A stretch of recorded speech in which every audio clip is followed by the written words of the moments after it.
Good morning. Namaste.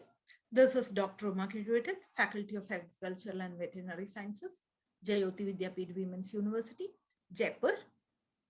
As you know, I'll be taking the course on bioenergetics and metabolism this semester. And we have been looking into the metabolism of amino acids, especially the catabolism part of amino acids in the body.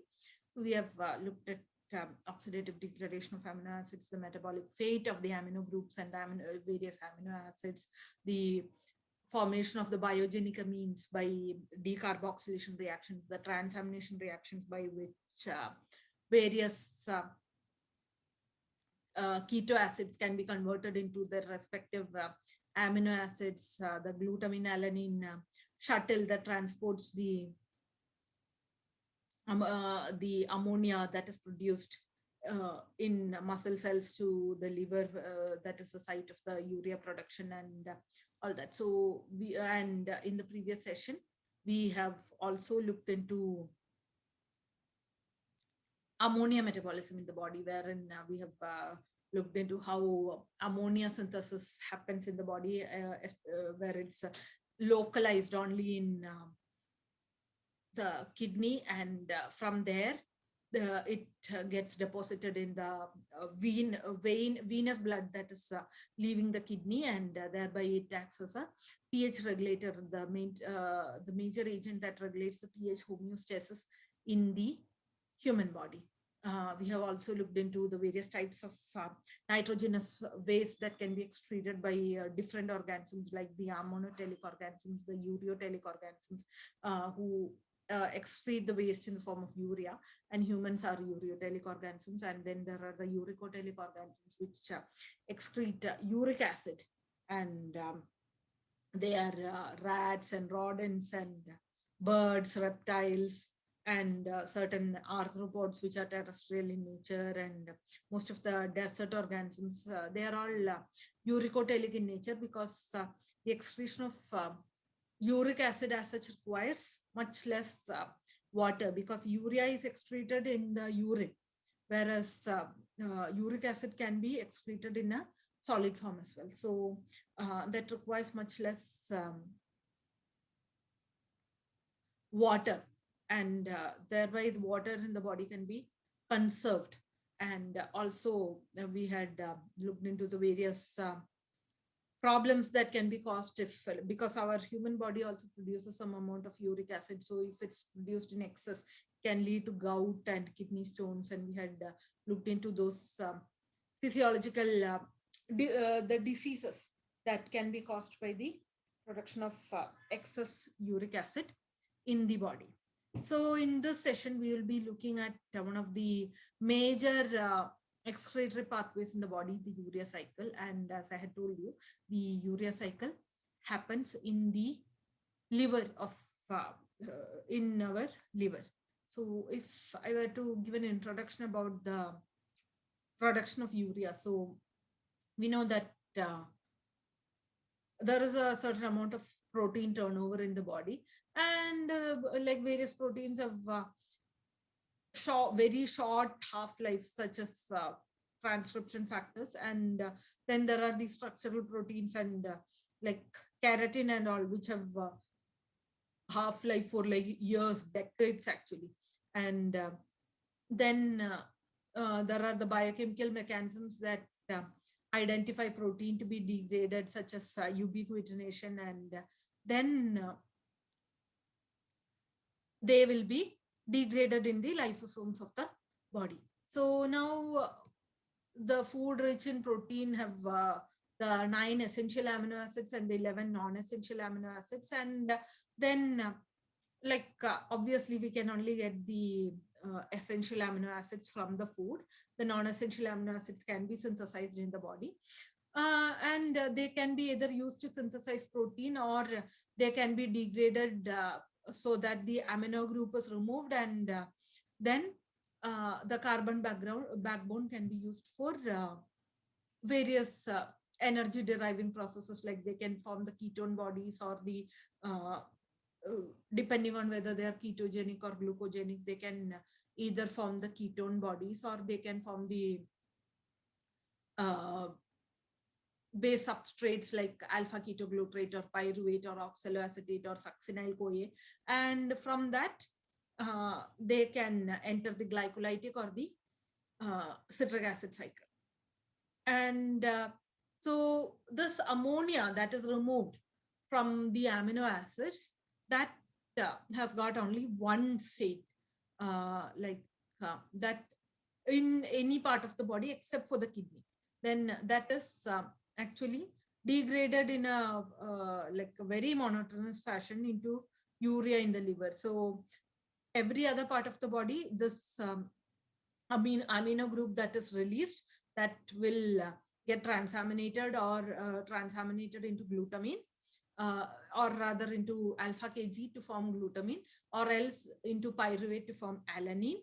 And once that is formed, that will be transported into the liver, where by the alanine glutamine cycle. And once that happens, it is at liver that it will be formed into urea. So urea production actually serves as the estimate of the accumulation of uremic toxins. So that is actually a guideline for the management of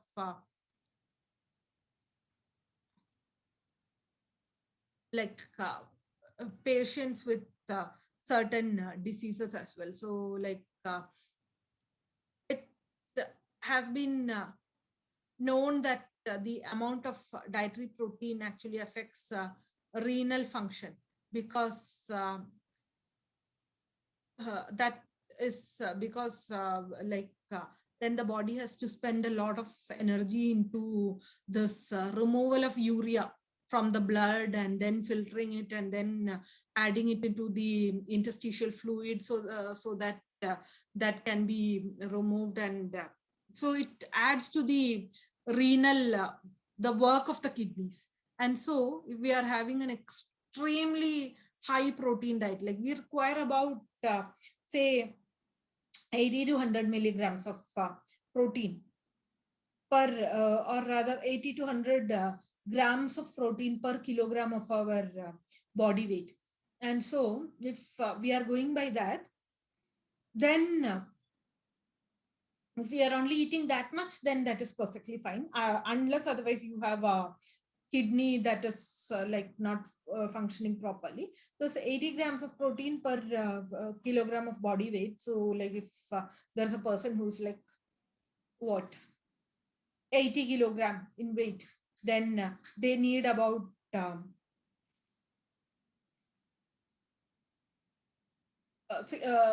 about 600 to 800 grams of protein every day.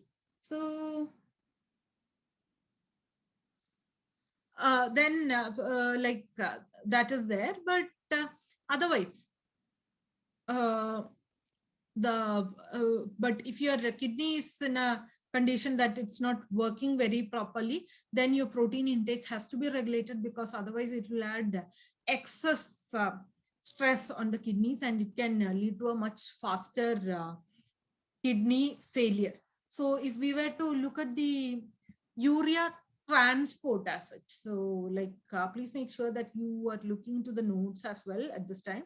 So like urea transporter, there are this proteins, UTA1 protein, that is expressed in the apical plasma membrane of the terminal intermedullary collecting duct. So I had gone into the parts of the kidney last time when we were looking at the excretory system. So in that, there are the collecting duct of the kidney. And so they are the region where the urea is removed from the blood, and then urea is filtered across the glomerulus, and this enters the proximal tubule, and then it is concentrated, and there is also a small amount of net reabsorption of urea that happens, but most of it will be concentrated into the interstitial fluid, and it will be removed as urine. So that is the transport of urea. And now if we were to look at the regulation of the urea transporter protein. So there are these hormones, vasopressin that is the major regulator for urea transporters in the body. And there are also some adrenal steroids such as glucocorticoids that increase the fractional excretion of urea. So these are all the regulation of or rather increasing the amount of urea excretion. Now, if we are looking into acidosis or hypoalkalemia, then what happens is then these things will lead to a reduced amount of urea excretion, because in acidosis conditions, urea is also like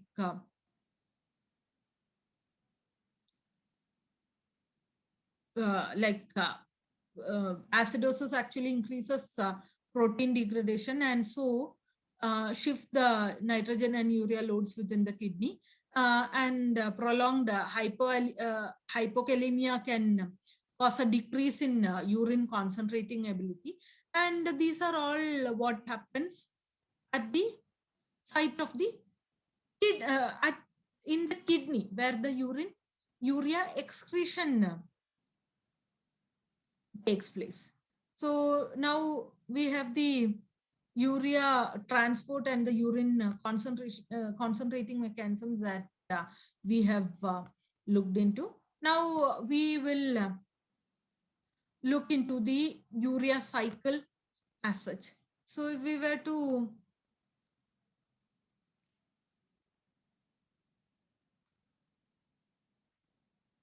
look at the urea cycle, so it is something like this.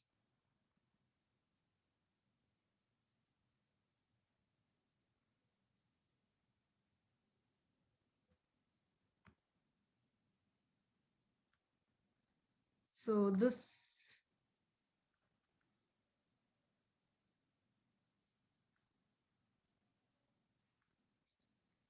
is what the urea cycle looks like. So this will be the mitochondria. So consider this entirely to be a liver cell, okay? Because I have told you that the urea will be transported from various parts of the body by the glutamine-alanine cycle, shuttling pathway. And once that happens over here, then from here, this ammonia will be released, and that combines with carbonate and ATP, releasing ADP plus PI. And so that's a highly energy intensive process. And then the enzyme that covers this is the carbamoyl phosphate synthetase 1. And once this carbamoyl phosphate is found inside the body, then that is actually like releases the PI with and combines with ornithine to form ornithine by the ornithine transcarbamylase enzyme to form L-citrulline. So make sure that you know the structures of these, because this urea cycle as such is a very important metabolic pathway, because that is the most important excretory pathway in our body.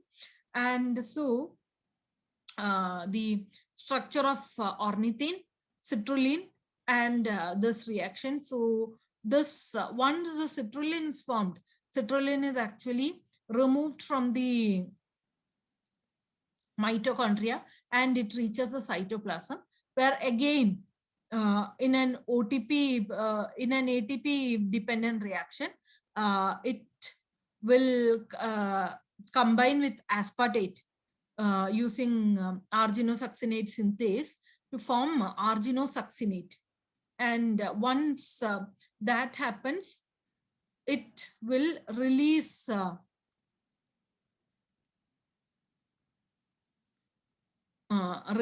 fumarate by arginosuccinate lyase. So this will be lysed in such a way that fumarate is released, and because that does not contain any nitrogenous compounds, and then the nitrogen rich amino acid arginine is formed.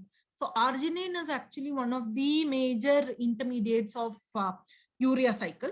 And once arginine is found, then arginase can actually add water in order for the lysis of this one, and then urea will be formed. So over here, so this will actually lead to the formation of urea and ornithine. Now this is actually like so simple. It's a simple hydrolysis reaction. So see, there is a COO minus over here, then HC, NH3 plus, CH2, CH2, CH2, and NH. Now what happens is an H will be added over here, and an OH will be added over here. Then what happens is this, then there is a dehydration reaction happening over here, by which this will become a double bond O, and this will become a single bond NH2. And then finally, or rather a single bond NH3 plus, if you're looking at the polarity of the molecules, and since this is in a hydrated environment, so the NH2 will remain as NH3 plus ions, and then this will lead to the formation of urea, and in that process ornithine is regenerated. So this ornithine is a nitrogen containing compound only, but that is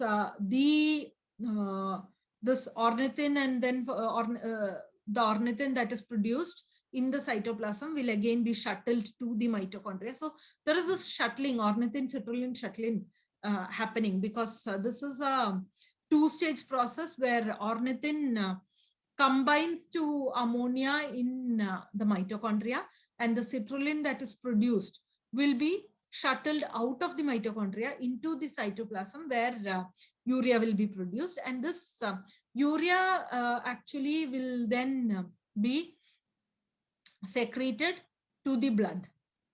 So this is actually something that happens in the secretory vesicles, the endoplasmic reticulum and all. This process will be happening. So we will be looking into its details and its regulation in the next session. That'll be all for the session. Kindly make sure that you know all this and the exact molecular mechanisms that are happening in each of these stages properly. Thank you. That'll be all for this session. Have a nice day.